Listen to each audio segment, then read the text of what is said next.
দেখতে দেখতে একদিন শুনবেন আপনাদের এই পরিচিত আনিসুর রহমান আশরাফি, যে আপনাদের গ্রামে আসতো, বয়ান করত, হঠাৎ একদিন শুনবেন সেও নাই, সেও হারিয়ে গেছে অন্ধকার। এটাই বাস্তবতা, এটাই চির সত্য। এতটা চির বাস্তবতায় আমরা ভুলে যাই কেমনে। ভাই, যুবক ভাই, নামাজ না পড়ে কেমনে থাকো?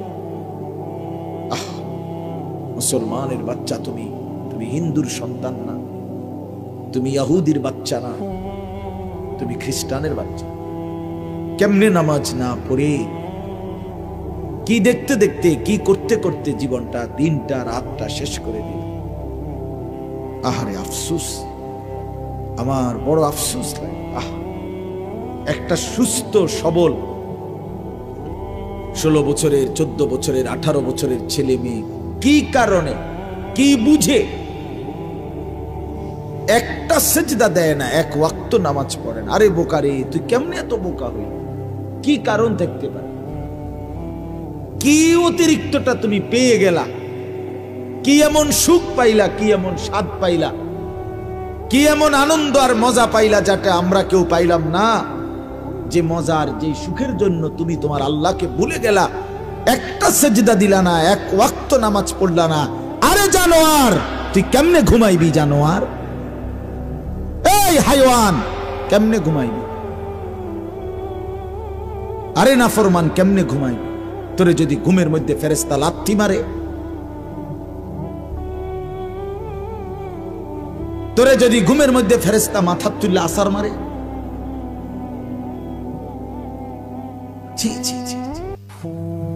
দুইটা বছর এক পবিত্র মায়ের, মুসলমান মায়ের দুধ পান করছে যেই মানুষটা, যেই ছেলেটা, মেয়েটা, সে আল্লাহকে চিনে না কেমন? মায়ের পবিত্র দুধ তো আল্লাহরই দেওয়া, মায়ের বুকের স্তনের দুধ তো আল্লাহর দেওয়া। সন্তান প্রসবের 1 মিনিট আগেও যেই বুকে দুধ ছিল না, আবার দুধ ছাড়ানোর নির্ধারিত সময় পরে আবার যেখানে থাকে না, শুধুই কেবল এর চাইতে জ্বলন্ত নমুনা আর কি হইতে পারে? কথা বলেন না কেন? যে এটা যে আল্লাহ দিছে, এর চাইতে জ্বলন্ত নমুনা আর কিছু হইতে পারে? যে গতকালকেও ছিল না, আজকে সন্তান প্রসব হইল, আজকে দুধ বাসলো মায়ের বুকে, আবার দুধ ছাড়ানোর 2 বছর শেষ, আবার সেই দুধ বুকের হাকে হারিয়ে গেল, মায়ের স্তনের দুধ। তাহলে এটা যে সরাসরি ভিন্ন কেউ দিচ্ছে, এটা কি বোঝা যায় না?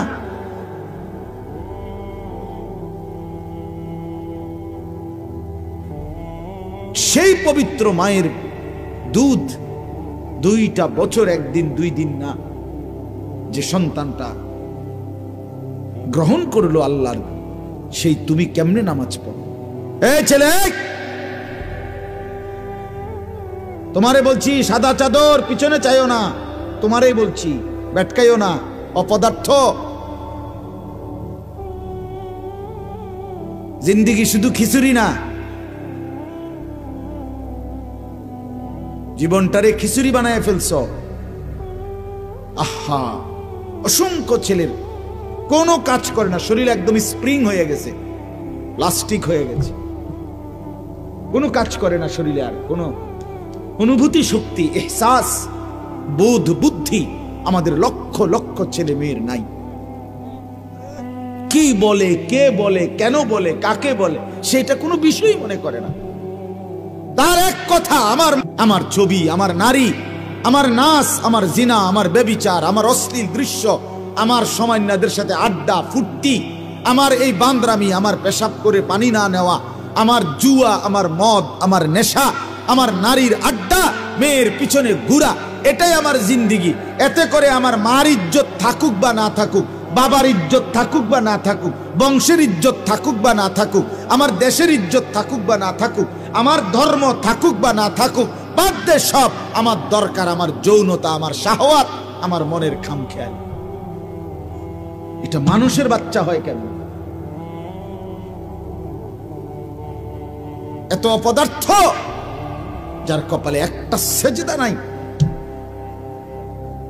যে একবারও আল্লাহকে ডাকে না, যার কখনোই মনে পড়ে না এটা গুনাহ, এই নর্তকী, ছবি, নাচ, গান, এই খেল তামাশা, 5 ওয়াক্ত নামাজের ধারাবাহিক আজানের পরে মাসের পর মাস, দিনের পর দিন, যার কখনোই বিবেক নড়ে না যে হায় আমি কে, আমি একজন মুসলমান, আমার মা মুসলমান, আমার বাবা মুসলমান।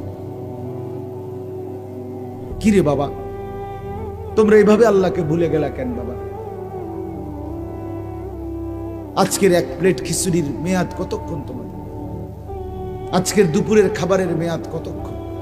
পিছনের খাবার হজম হইলেই তো নতুন খাবারের চাহিদা হয়।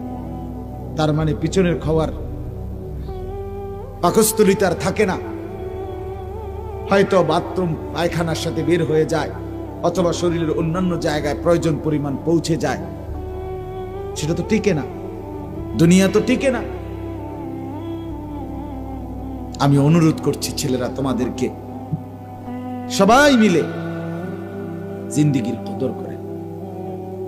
ছেলেরা রাগ হইও না, ধাক্কা দিয়ে বলার মতো, শক্ত করে বলার মতো অনেকেই হিম্মত করছে না, যার কারণে তোমরা নিজেদেরকে সম্পূর্ণ স্বাধীন মনে করে নষ্ট হয়ে যাচ্ছ। আহারে বন্ধু, এটা সুখ না। আমি প্রতিদিন বলি, মনে করেন ওই কোনায় আগুন লাগছে, আগুন জ্বলতেছে, একটা ছোট ছেলে যদি 8 বছরের ছেলেটা যদি 1 কদম 2 কদম করে ওই দিকে যায়, আগুনের দিকে, কিন্তু আমরা এতটি মানুষ দেখার পরেও কেউ তাকে বাধা দিলাম না, কিচ্ছু বললাম না, তার মাও বলে না, তার বাবাও কিছু বলে না, এ সমাজের কেউ আমরা কিছু বললাম না। আমরা দেখতেছি সবার সামনে ছেলেটা 1 কদম 2 কদম করে করে ওইদিকে যাইতেছে। তাইলে এটা কি তার জন্য কল্যাণ? ঠিক না? এটা কি এই ছেলেটার জন্য সফলতা না? তাহলে চোখের সামনে আমরা দেখতেছি ছেলেটা 1 কদম 2 কদম করে আগুনের দিকেই ঝাঁপ দিচ্ছে, আগুনেই পড়ে যাবে। তাহলে তোমরা ছেলেরাও বাবা হতে পারে, তোমার মা বাবা পড়া পড়শি দেশবাসী কিচ্ছু বলে নাই, তোমারে বলে না, তুমি আছো আর তোমার মোবাইল আছে, তোমার সামান্য কয়টা বন্ধু আছে, তুমি নাচ গান মজা পাচ্ছ নর্তকীর ছবি দেখে। কিন্তু আমারে বলো বন্ধু, একটা ছেলে বিবেক থাকলে ভাইব যে তুমি যাচ্ছ, আচ্ছা ঠিক আছে কেউ বললো না আর কি, কিন্তু তুমি যাচ্ছ,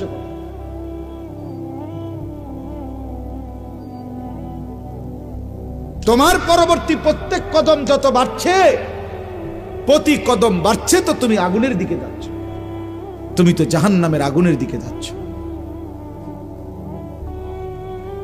ومن يشاقق الرسول من بعد ما تبين له الهدى ويتبع غير سبيل المؤمنين, রব্বুল আলামিন বলেন 23 বছরে আমার রাসূলের মাধ্যমে আমি রব্বুল আলামিন যেই হেদায়েতের বাণী স্পষ্ট করে দিলাম, এবার যারা আমার রাসূলের হেদায়েতের বিরোধিতা করবে এবং আমার ইমানদার মুমিন নেককার বান্দারা যেই পথে চলে সেই পথের উল্টো পথে যে চলবে, আল্লাহ বলেন আমার রাসূলের দেখানো পথের বিরোধিতা যে করবে, আমার মুমিন ইমানদার মুত্তাকি নেক বান্দারা যেই পথে তার উল্টো পথে যে চলবে, নুয়াল্লিহি মা তাওয়াল্লা ওয়া নুসলিহি জাহান্নাম, আল্লাহ বলে আমিও তারে সেই উল্টো পথে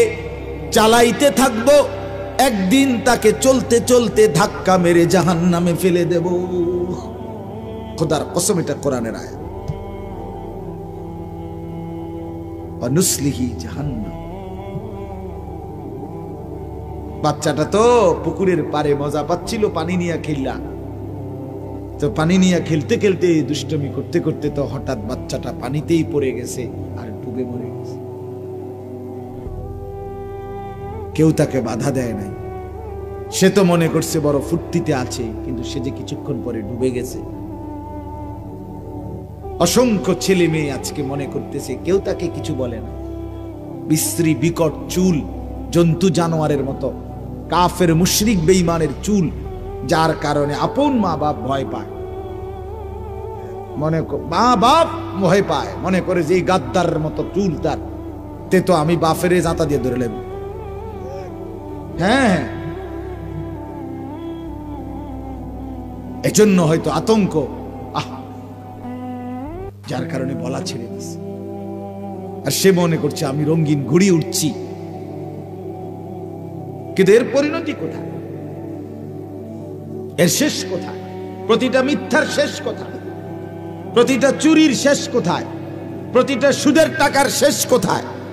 প্রত্যেকটা নাচ গানের শেষ কোথায়? খোদার কসম নবী বলছে, ওয়া ইন্নাল ফুজুরা ইয়াহদি ইলান নার, প্রত্যেকটা গুনাহ টেনে নিচ্ছে জাহান্নামের দিকে।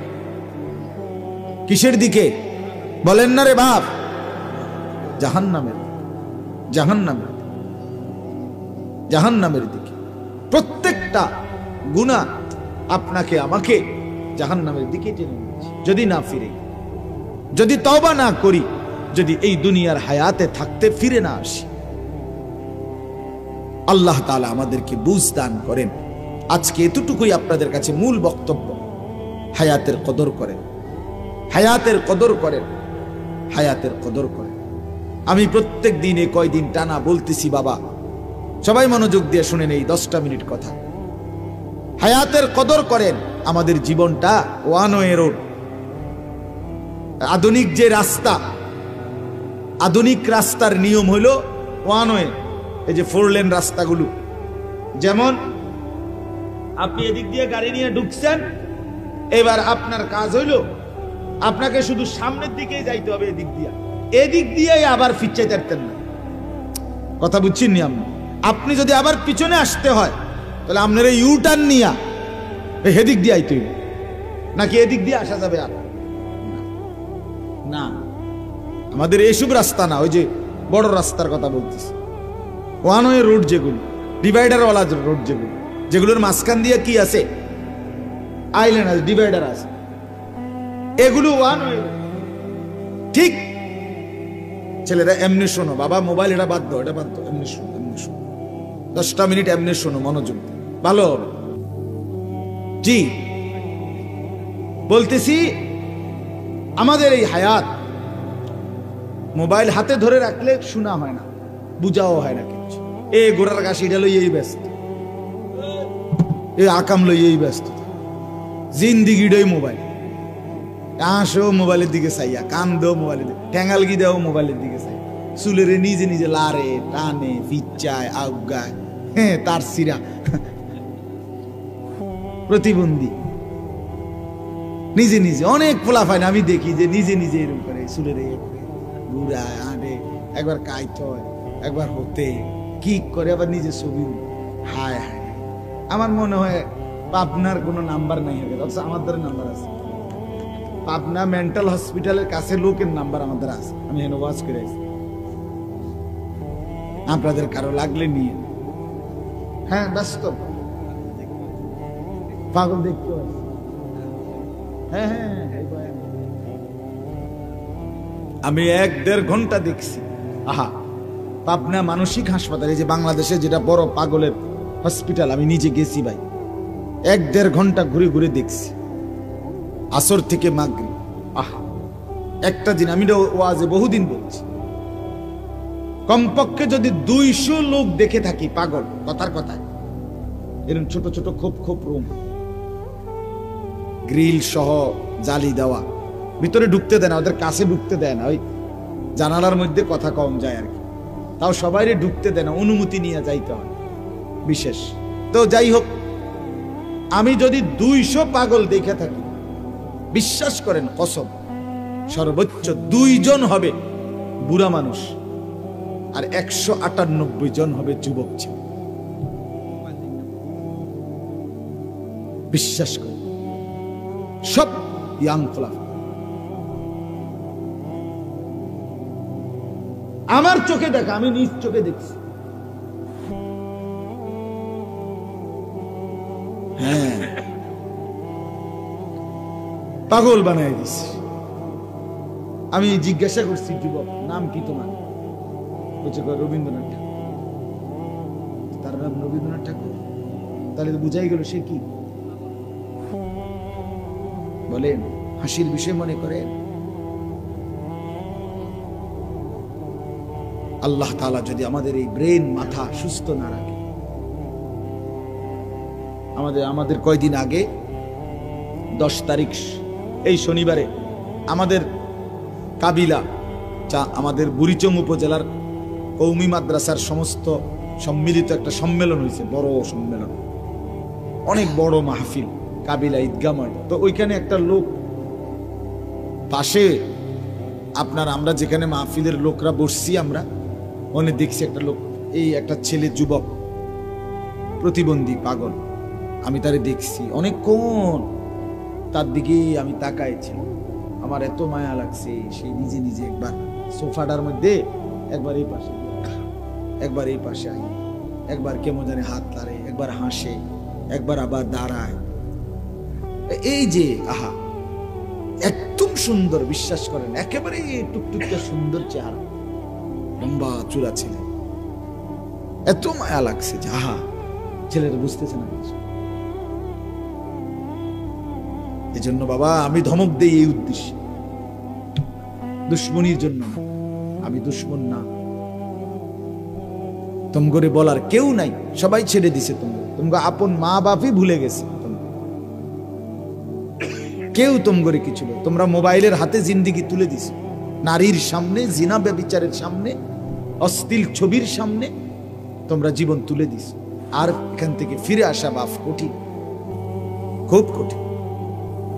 এই জন্য বললাম, আমার যে কথাটা ছিল যে আমরা প্রত্যেকেই আমাদের হায়াতের কদর করি। তো ওয়ান হয়ে বলতেছিলাম, এই কথাটাই শেষ করব, যে আমাদের হায়াতটাও ওয়ান হয়ে, মানে কি, মানে হইল আমরা যে এখানে মনে করেন আমরা ছোট বড়, দাদা চাচা বাবা ভাই যুবক, আমরা যারা আছি এখন বসা, আমরা প্রত্যেকেই আমাদের এই হায়াত ওয়ান হয়ে, অর্থাৎ আমরা কেবল সামনের দিকেই যাইতে হবে, পিছনের দিকে ফিরে আসা কারো পক্ষে সম্ভব। ইউটার্ন লইলে হইতো না।